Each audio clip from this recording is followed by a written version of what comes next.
Well, I was an investigative journalist working in Japan, sort of in the shadows, known by some people, not very well known in the West. And the publication of Tokyo Ice suddenly made me someone who was well known in Japan and even more well known in Tokyo. So, with a little bit of notoriety, a little bit of fame, instead of searching for stories, people started coming to me with stories, which is a wonderful place to be as a journalist.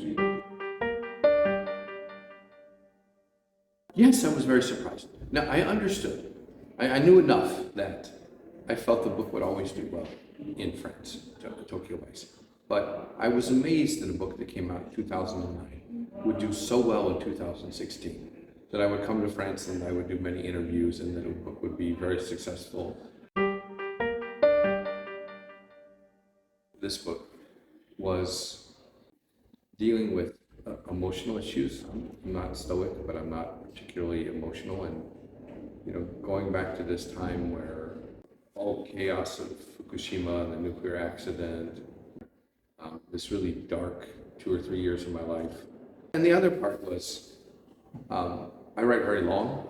There's many things I wanted to include in this book. And even though it's certainly not a short book, I think the original edition was 500 pages.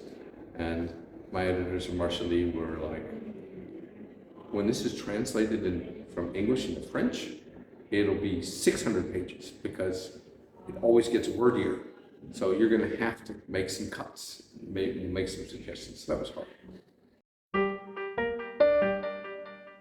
It should make you feel like you're talking to the author, like you're having a conversation.